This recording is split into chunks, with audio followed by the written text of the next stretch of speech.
Well, today's topic is nucleus. पहले हम nucleus का इंट्रोडक्शन जाने क्या है। तो न्यूक्लियस के इंट्रोडक्शन के बाद हम लोग उसके साइज के बारे में देखेंगे, ठीक है, उसकी डेंसिटी के बारे में देखेंगे, और जो हमारे पास रिलेशंस आएंगे उससे रिलेटेड ग्राफ्स वगैरह में वो क्या देखेंगे, फिर सब कुछ अच्छे प्रॉब्लम्स पर उसका एप्लीकेशन देखेंगे, ठीक है। This is the outline of the topic. तो न्यूक्लियस क्या है?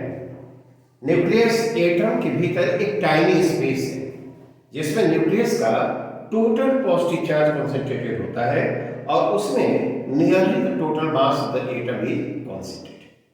न्यूक्लियस मास के कंपैरिजन में जो एटम में इलेक्ट्रॉन्स होते हैं उनका मास बहुत कम होता है, ठीक है ना।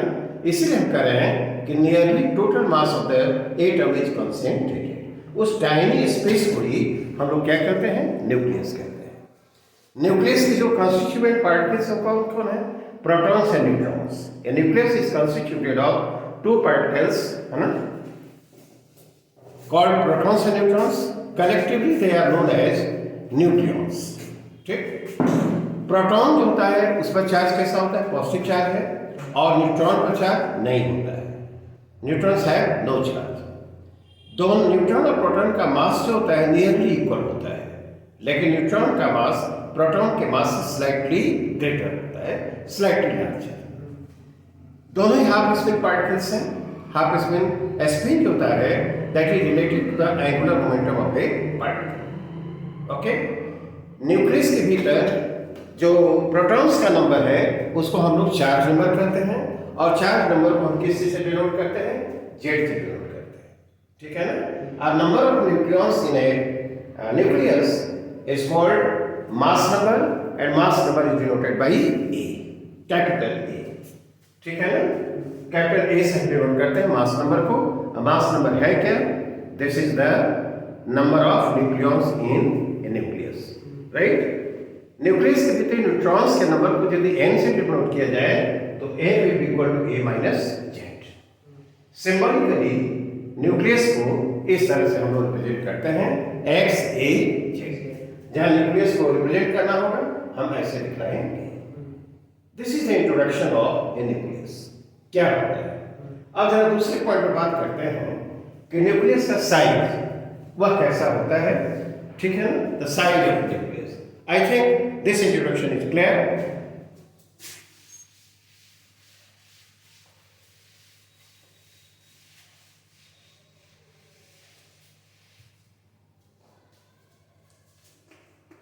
Size of a nucleus।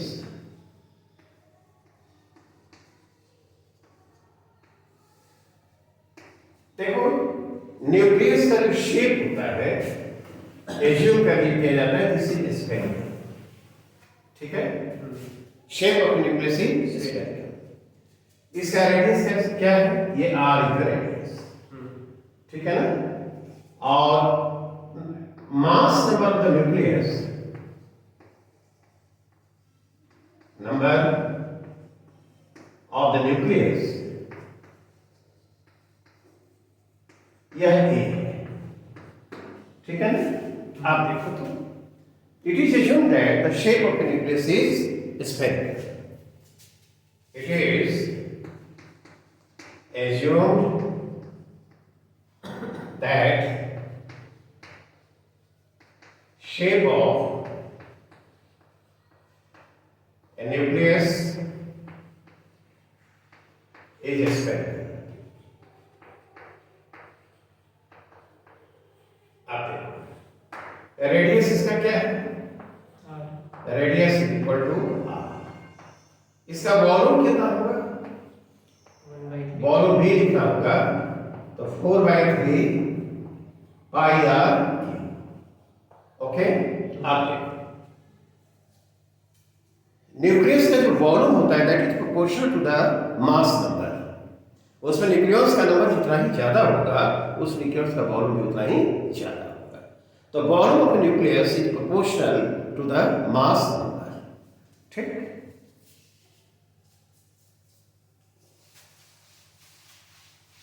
इस बात में जरा देखते हैं। Volume of a nucleus nucleus V is proportional to क्या A। वॉल्यूम मास नंबर A के वॉल्यूम ए न्यूक्लियस का वॉल्यूम क्या लिख सकते हैं? यदि रेडियस r है तो वॉल्यूम क्या होगा? 4/3 pi r cube. 4/3 pi r cube लिखा है तो this should be proportional to A। 4/3 this is constant, तो हम लिख सकते हैं r क्यूब जो होगा that should be proportional to A। ठीक है ना? तो r प्रोपोर्शनल किसके होगा? A पर पावर कितना? A raise to the power 1/3।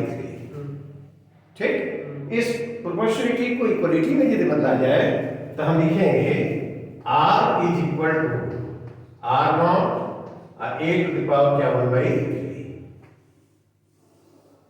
देखा, ये जो कांस्टेंट r है here r not is a constant, is a constant. ठीक है, इस कांस्टेंट का वैल्यू जो होता है 1.2 10 टू पावर माइनस 15 क्या मीटर। कहीं कहीं 1.1 और कुछ ऐसे लिखा रहता है, 1.2 हम यूज करेंगे। ठीक है ना? Most of the books will have this value 1.2 10 to power minus 15 metre. ये कांस्टेंट है। क्लियर है? तब देखो तो बेसिक बात तो यही है कि जो वॉल्यूम होता है प्रोपोर्शनल होता है किसके? A के।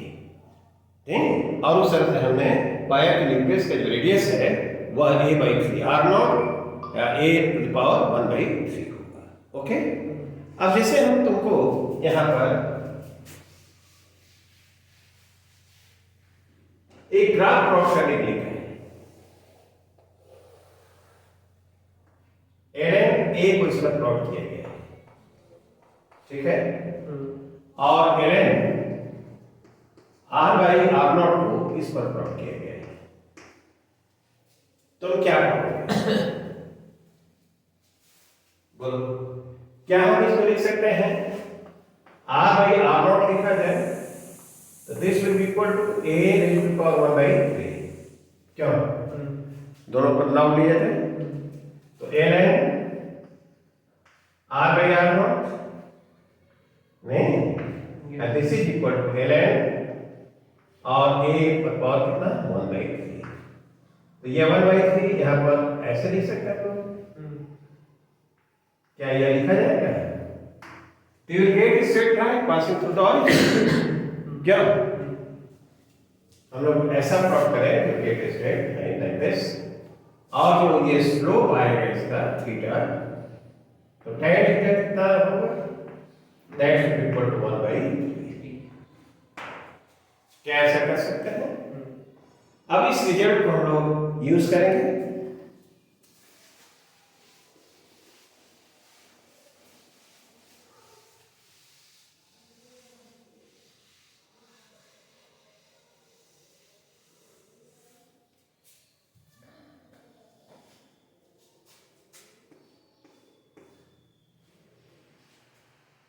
ऐसे न्यूक्लियस है और एक और न्यूक्लियस है, ऐसे न्यूक्लियस है। इसके लिए A1 है 8 और इसके लिए A2 मास नंबर क्या है? 27। देखा, इसका वॉल्यूम इसका वॉल्यूम क्या है? V2, और इसका रेडियस जो है वो r1 है, इसका रेडियस क्या है? There are two nuclei. Mass numbers are given as 8 and 27. बताओ तो इनके लिए V1 V2 का रेशियो क्या होगा? V1/V2 क्या होना चाहिए? क्या A1/A2 होगा? क्यों? ऐसा इसलिए होगा कि V प्रोपोर्शनल टू A हमने देखा है। क्यों? न्यूक्लियस का वॉल्यूम मास नंबर A के प्रोपोर्शनल है, तो V is proportional to A, तो V1/V2 क्या होगा? A1/A2। तब V1/V2 का रेशियो क्या हो गया? 8:27। क्या लिख सकते हैं? B1 B2 का रेशियो होगा वह इतना होना चाहिए। I think this is alright, ठीक है ना। अगेन R1 R2 का रेशियो पूछो तो R1 R2 का रेशियो क्या होना चाहिए?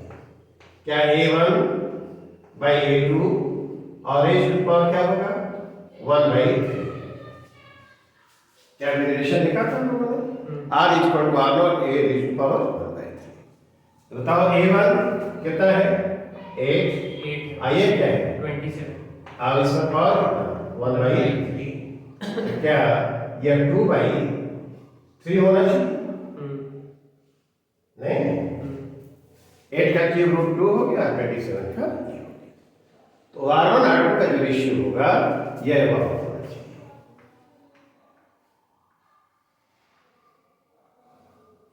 कैसा है?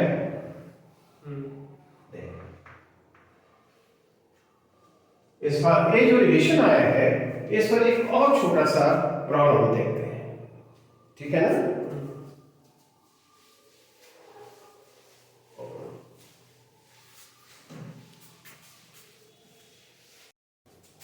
Now let us consider this problem और उसमें हम वही यूज करेंगे R is equal to R0, ठीक है ना, A टू द पावर 1/3 ये रिलेशन है।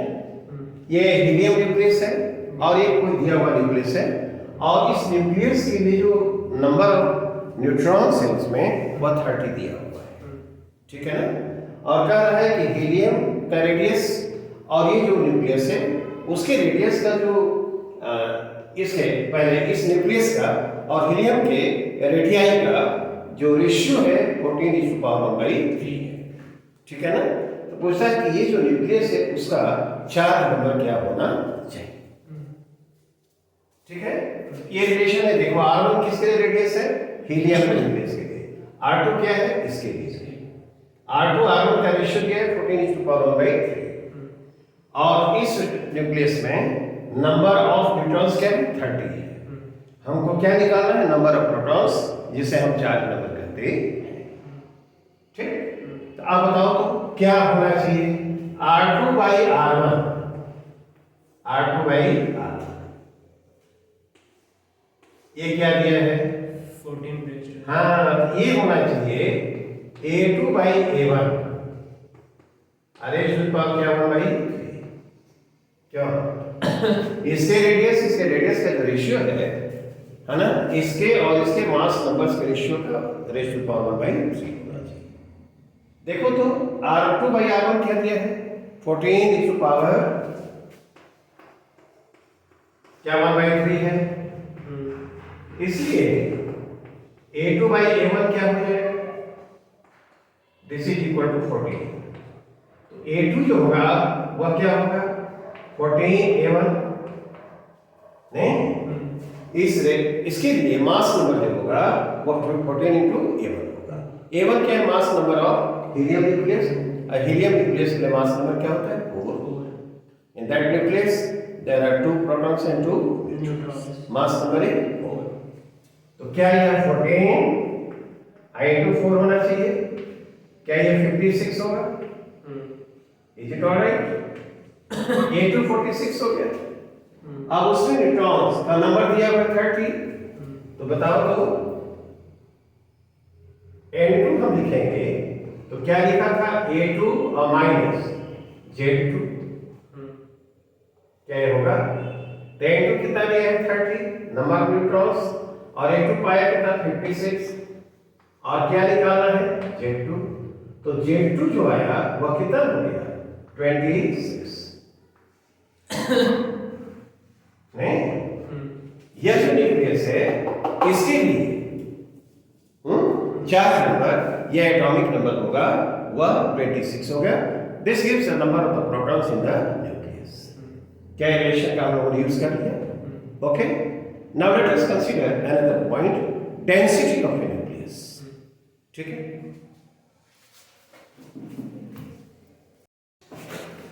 ये न्यूक्लियस हमने दिखाया है, shape of a nucleus is spherical, radius is r and mass of the nucleus is m, ठीक है ना। mass number for the nucleus is a, ठीक है। और स्मॉल एम है average mass of A nucleon. Average mass क्यों लिखा है? Mass of A neutron is slightly greater then mass of A proton. ठीक, ये बताओ तो मास ऑफ द न्यूक्लियस क्या है? मास ऑफ द न्यूक्लियस लिखना हो, mass of the nucleus M हम क्या लिख सकते हैं? M equal to small M into average mass of nucleon small M है, मास नंबर क्या है? नंबर ऑफ न्यूक्लियस क्या है? ए। तो मास हो जाएगा एम ए। ठीक है ना? डेंसिटी हमको लिखना है, तो डेंसिटी क्या लिखेंगे? Density rho is equal to M by B. M की जगह क्या लिखेंगे? एम ए स्मॉल एम और ए आई क्या 4/3 पाई आर क्यू। नहीं, कैसा होगा? अब देखो तो इसको लिखा जाए तो 3 टाइम्स 3m a हो जाएगा। अब बाई क्या होगा? 4 पाई और r की जगह क्या लिखेंगे? r नॉट और a की पावर क्या? 1/3। इसका हम क्या करेंगे? q नहीं, r equal to r not. ठीक है ना? r not i is to power 3। ऐसा लिखा जाए तो यह कितना हो जाएगा? क्या यह 3m होगा ऊपर? बोलो। अब 4 पाई r नॉट और q, क्यों? यह तो एक हो जाएगा, a से एक कैंसिल हो जाएगा। तो डेंसिटी जो आई, डेंसिटी रो जो हुआ वह कितना हुआ? 3 small m by 4 pi r not q।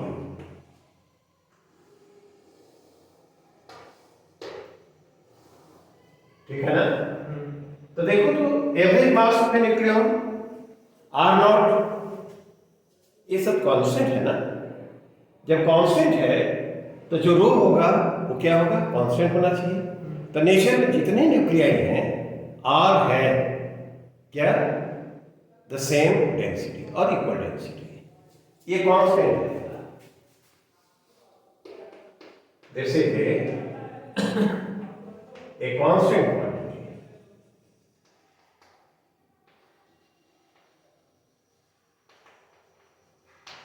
So all nuclei present in nature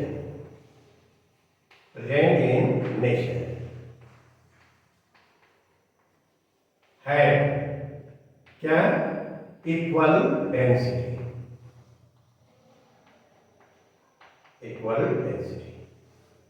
ठीक है राइट? जितने भी न्यूक्लियाई प्रेजेंट है इस नेशन में सबकी डेंसिटी क्या होगी? सेम। क्योंकि वहां पर अब देखो कैलकुलेशन करना हो तो हम इसका वैल्यू भी जान सकते हैं। कैसे जानेंगे? वह कितना होना चाहिए? रो को लिखे हम लोग 3 टाइम्स 1.66 10 टू पावर -27 kg। ठीक है ना? Average mass of A nucleon 4/4 3.14 पाई का वैल्यू। आर नॉट का कितना था? 1.2 1.2 10 टू पावर -15। अब उसका क्या करना है? Q। इसको कैलकुलेट किया जाए तो वैल्यू जो आता है क्या आता है? 2.3 10 टू पावर 17 आता है क्या? Yes sir. 2.3 10 to power 17 kg per meter। I think this result is correct। ठीक है ना? एक my memory does not deceive me, rho should be this much। Okay, अच्छी बताओ यदि हम कहें